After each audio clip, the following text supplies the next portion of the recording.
श्री भवानी मातेला वंदन करून आणि छत्रपती शिवाजी महाराजांचे स्मरण करून या मर्दनगडच्या पायथ्याशी असलेल्या विद्यावृत्ती प्राथमिक शाळेच्या सभागृहात उपस्थित असलेले सर्व मान्यवर, शिवशंभू प्रेमी,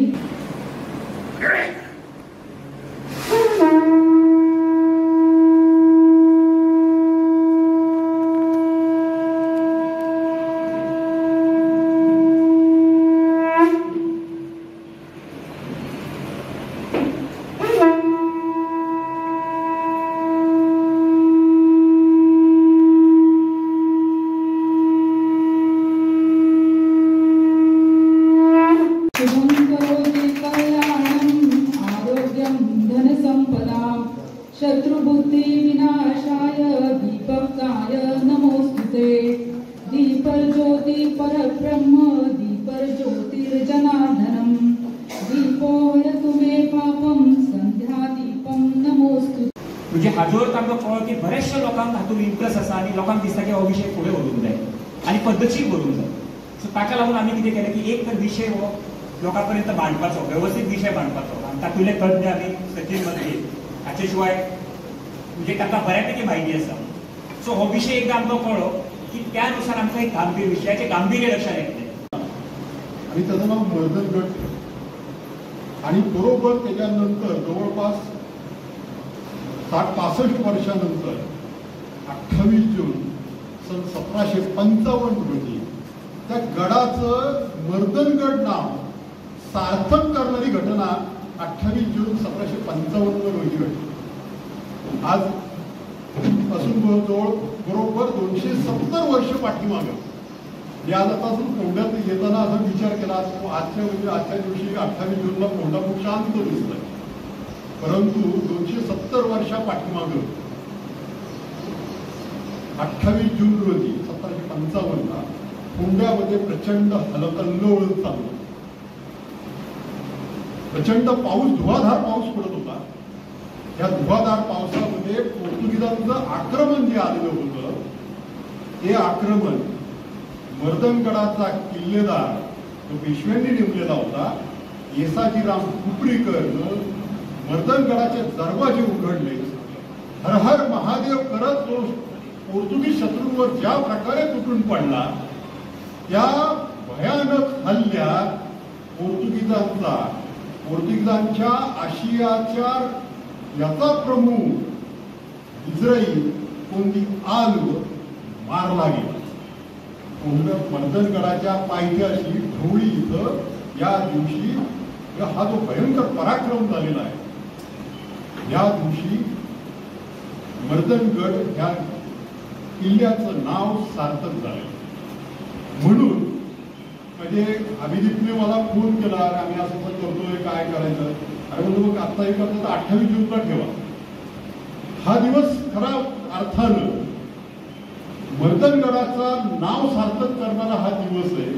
कोंड्याच्या इतिहासात, गोव्याच्या इतिहासात याचं प्रचंड महत्व आहे, परंतु एवढी मोठी घटना इतिहासापासून, गोव्याच्या इतिहासापासून अत्यंत दुर्लक्षित राहिली।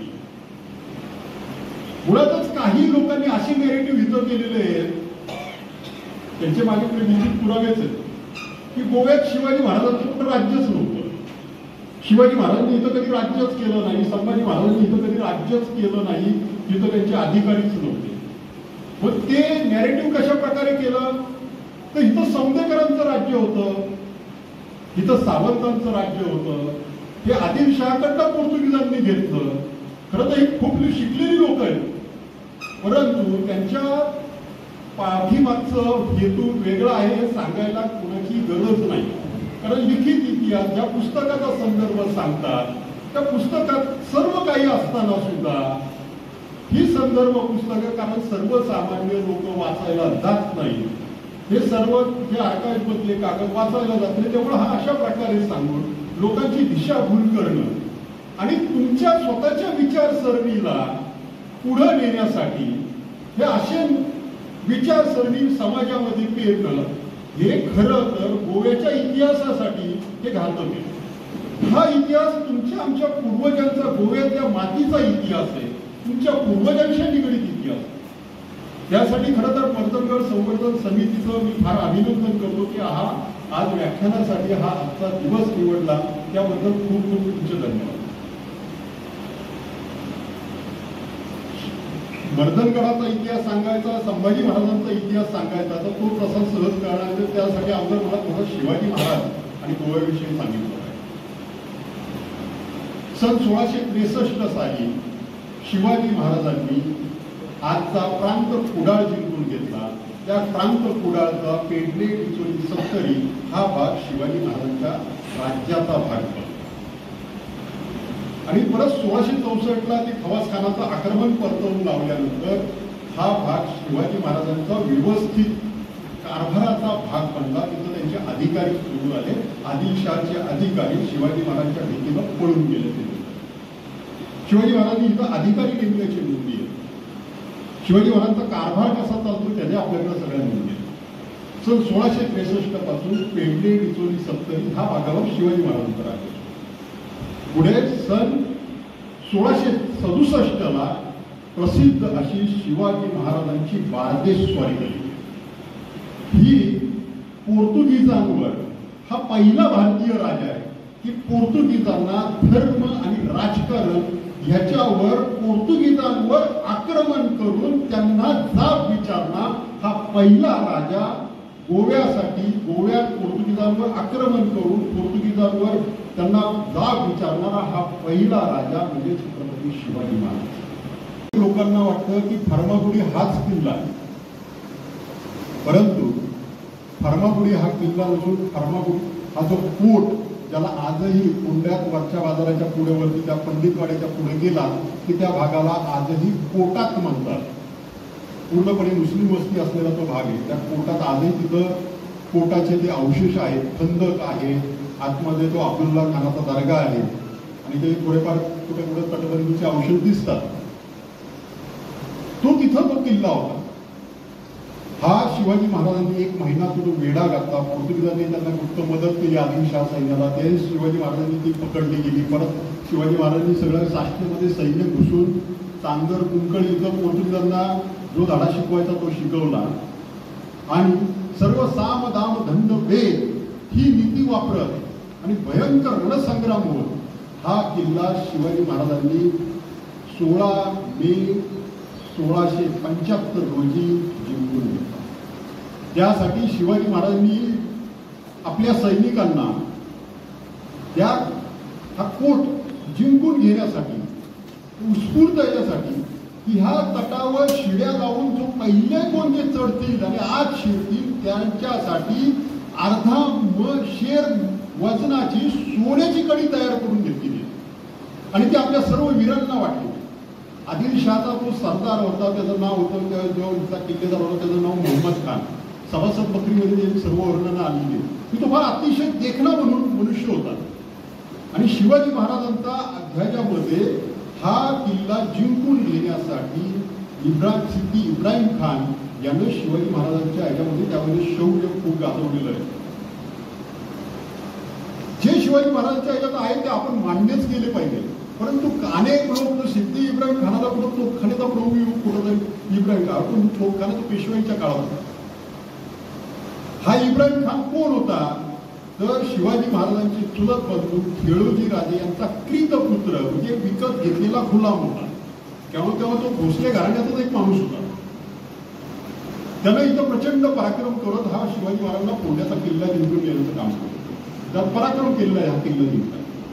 सन 1675 मध्ये म्हणजे स्वतः छत्रपती झाल्यानंतर हा शिवाजी महाराजांचा हा मोठा सर्वात पहिला विजय म्हणजे हा पुण्याचा विजय. हे काय की आम्ही याच्यासाठी जी सेवा करतोय हे करतोय याच्याशी काही याला घेणं घेणं नाही. आणि मग या राजपुतांनी काय केलं तर औरंगजेबाचा लहान मुलगा अकबर ह्याला आपल्या बाजूने वळवला आणि तू त्या अकबरासारखाच आहे, तुला जगद्गुरू आणि काय महाबली त्याला सर्व तो फुलवला आणि त्याने पण तो त्या राजपुतांच्या बाजूला झाला आणि त्याने स्वतःला मुघल बादशाह म्हणून जाहीर केलं. आणि मग पेटलं युद्ध कोणाचं औरंगजेब आणि त्या अकबराचं. त्या अजमेरच्या त्या लढाईमध्ये औरंगजेबाने आपला धूर्त डाव खेळला आणि एक पत्र पाठवलं त्या तहावूर खान जो अकबराबरोबर होता आणि त्या जोधपूरच्या ज्या सगळ्या सैन्यांबरोबर होता, तो औरंगजेबाचा खास माणूसच होता, परंतु तो मजबुरीने तिकडे गेलेला होता. त्याला एक पत्र पाठवलं आणि ते अशा पद्धतीने पाठवलं की ते राजपुतांच्या हातात पडेल. आणि ह्या पत्रामध्ये असं लिहिलं होतं की शाब्बास अकबर, तू हे चांगलं काम केलंय, ह्या राजपुतांना बरोबर तू तावडीत सापडून दिलंस, त्याबद्दल तुझं बरं आहे. आणि हे बरोबर राजपुतांना, आणि दुसऱ्या दिवशी लढाई होणार आहे आणि हा शहाजादा, तो मुघलच शहाजादा, तो त्या तंबूमध्ये ऐशारामात होता आणि त्यांनी सक्त ताकीद दिली होती. कारण त्याला हे झालं होतं की उद्या आपण लढाई जिंकणार आणि आपण उद्या हिंदुस्थानचे बादशाह होणार आहे. त्यासाठी तो रात्री मजा करत होता आणि त्यांनी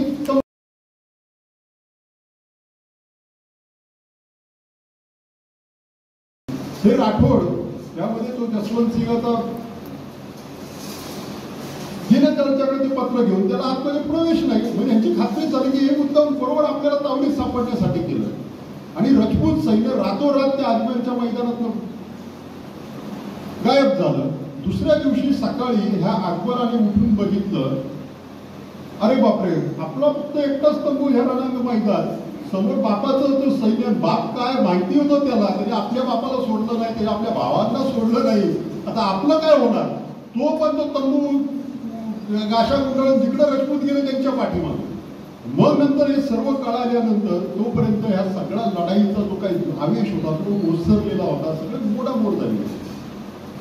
मग याच याच्यामध्ये मग त्या अकबराला घेऊन राठोडांचा सेनापती हा संभाजी महाराजांच्या आश्रयाला त्याला महाराष्ट्रात पहिल्या तर रायगडच्या परिसरात आणून ठेवलं. त्यानंतर संभाजी महाराजांनी त्या अकबराला आणि त्या दुर्गादास राठोडाला, त्याचा सेनापती होता, त्याला डिचोली इथं आणून ठेवला. ही बातमी, आणि त्याचबरोबर खाली येत असतानाच औरंगजेब सुद्धा सर्व सैन्य घेऊन, मोठं सैन्य घेऊन हा खाली दक्षिणेत आला. आता त्याला खात्री पटली की अकबर कुठे आहे, तर अकबर आहे आता डिचोली, आजच्या गोव्याच्या डिचोली. त्याला पकडायला सैन्य आता आपण योजना केली की मोठं सैन्य पाठवलं.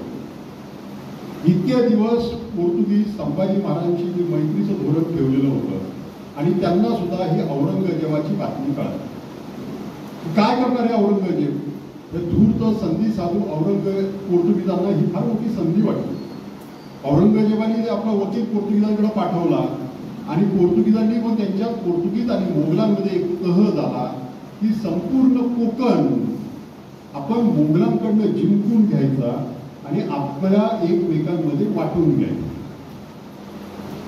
बघा, हा जर त्यांचा त्यांचं जो काही ठरलेलं होतं त्यावेळेस जर ते यशस्वी झालं असतं तर जरला काही अर्थ नाही, पण जे काही चित्र जर आजच्या ते जर ते यशस्वी झालं असतं तर आज आम्ही हे इथं असं केलं ज्यामध्ये आम्ही जमलो नसतो.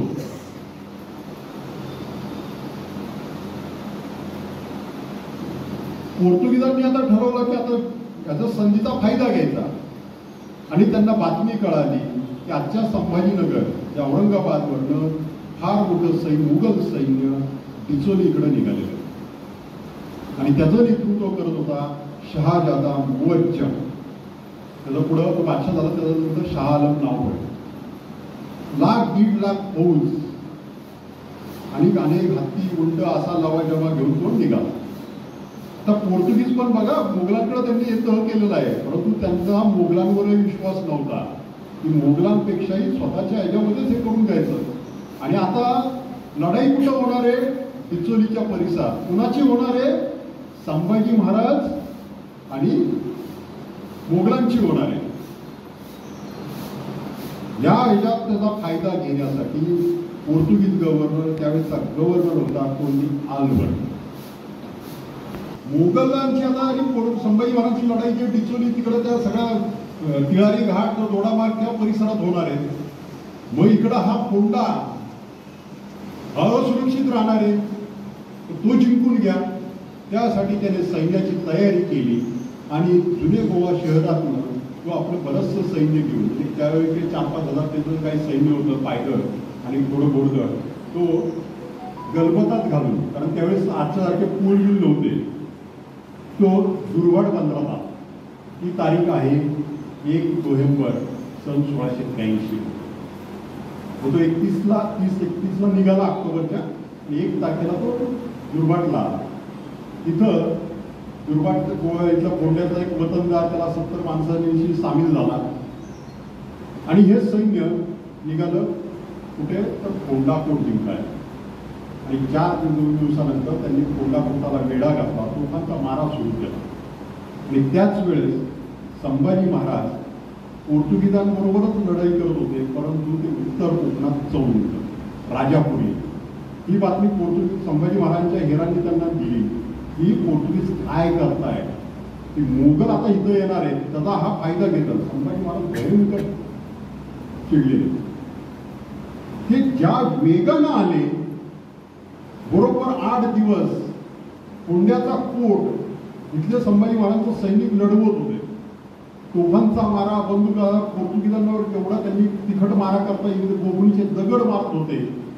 आणि 9 नोव्हेंबरला असं एक परिस्थिती आली होती की आज पोर्तुगीजांच्या ताब्यात कोंडा जाणार.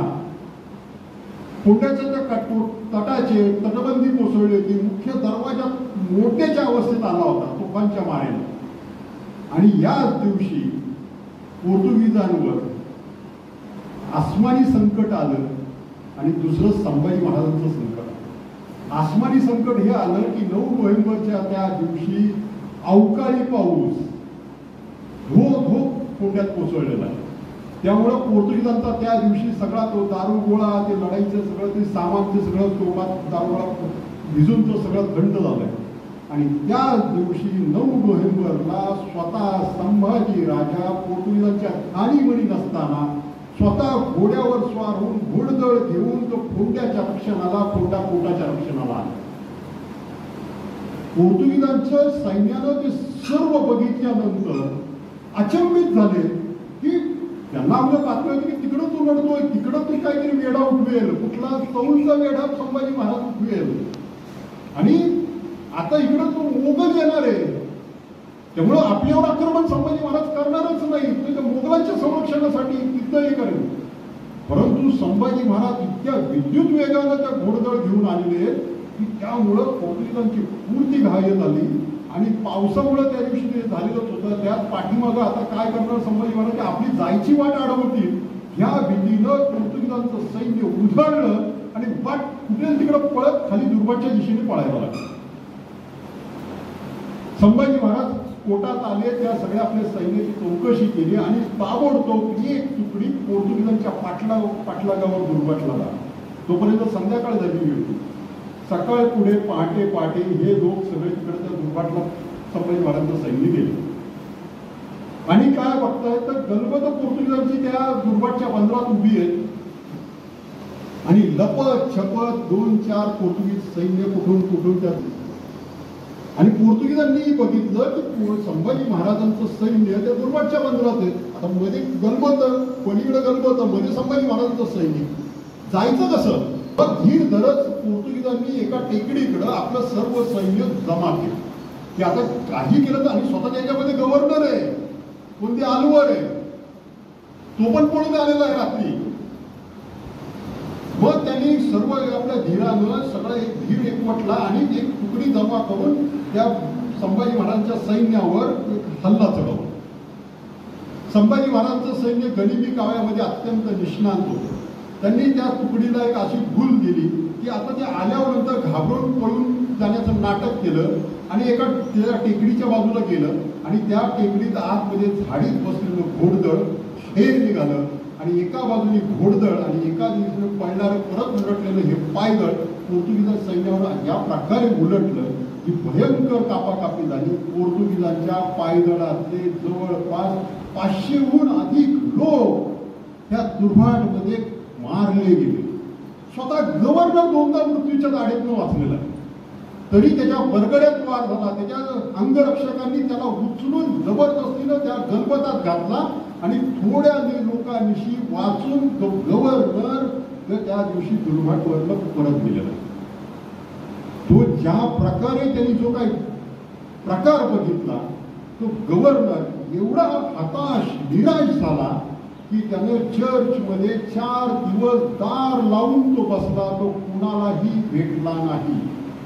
पोर्तुगीज गव्हर्नरवर ही पहिल्यांदाच पाळी आली होती, ही संभाजी महाराजांनी आणली होती.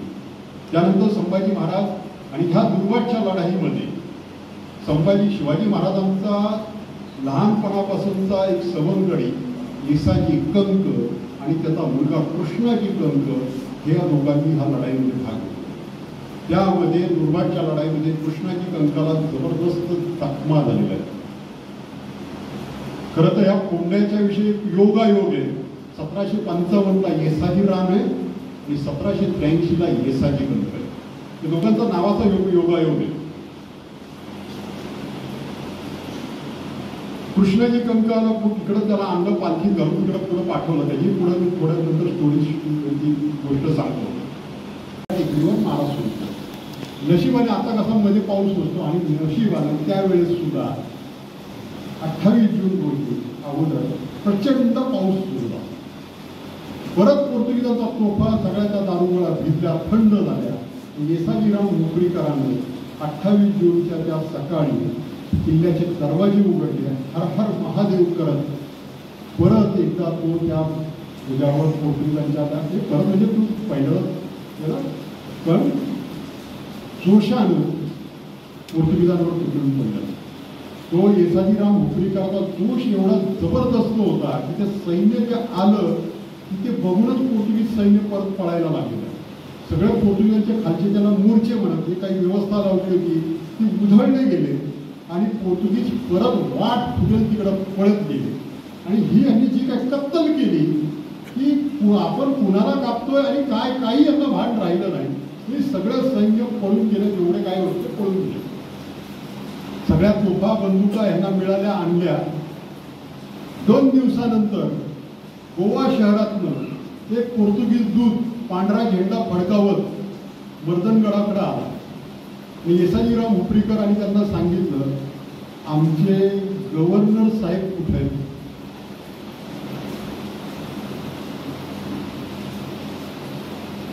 ते लढाईत होते, लढाईत गव्हर्नर होते, आम्हाला माहिती नाही. मग शोधाशोध झाली. त्या ढवळीच्या रानात कुजलेला त्या कोंदी आलवरचा त्या लढाईत वार होऊन त्याचे काय छिन्न विन्न झालेला तो कोंदी आलवर त्या ढवळीच्या रानात त्याचा प्रेत मिळाला. तोपर्यंत मराठ्यांनाही माहिती नव्हतं की आपण लढाईत कोणाला मारलाय. खासा विजळी मारला हे यांना तपासच नव्हता. इकडे गर्व. मग त्यांनी ते सन्मानानं त्याचं ते प्रेत पाठवून दिलं. परंतु त्यावेळेचा जो काही पत्रव्यवहार आहे ना तो येसाजीराव मुकरीकरांचा नानासाहेब पेशव्यांशी आणि सरदारांशी वाचण्यास अत्यंत रोमहर्षक की छत्रपतींच्या पुण्यप्रतापाने पेशव्यांच्या पुण्यप्रतापानं खासा विजळी मारला गेलाय. हे जो हा जो घडलेला आहे की संभाजी महाराजांनी हा गड बांधला, जो मर्दनगड नाव दिलं, ह्याचं नाव त्या दिवशी सार्थक झालं. त्याच्याबरोबर जर्मनी होती, त्याच्याबरोबर ऑस्ट्रियन साम्राज्य होतं आणि त्याच्या विरुद्ध मित्र देश होते. भारतावरती त्या काळामध्ये 1918 मध्ये इंग्रजांचं राज्य असल्यामुळे भारताची सेना ही इंग्रजांच्या वतीने लढत होती आणि भारताची सेना ही इस्रायलमध्ये लढत होती. आफ्रिकेमध्ये लढत होतो, इस्रायलमध्ये लढत होतो. आणि त्यावेळी भारताच्या सैन्याला त्यांनी ब्रिटिश अधिकाऱ्यांनी सांगितलं की तुम्ही हैफाचा किल्ला जिंकायचा आहे. त्यावेळी हैफाचा किल्ला जो जिंकायचा आहे हा 23 सप्टेंबर 1918 ची गोष्ट आहे ही. आणि 15 इम्पिरियल कॅव्हलरी ब्रिगेड ही त्या काळातली ब्रिगेड होती. त्यामध्ये साधारणपणे 1,500 सेना होती. ह्या 1,500 सेनेमध्ये सैनिक कुठले होते तर ते होते म्हैसूर लान्सर्स आणि जोधपूर लान्सर्स. त्यांचं नेतृत्व करत होते मेजर दलपत सिंग. आणि मेजर दलपत सिंगांच्या नेतृत्वाखाली 1,500ची सेना ही हैफाच्या किल्ल्यावरती, अर्थात सुप्रीम आदेश जो होता, कमांडिंग ऑफिसर होता ते ब्रिटिश होते. आणि त्यांनी सांगितलं की नाही, हैफाचा किल्ला आपल्याला जिंकायचा आहे.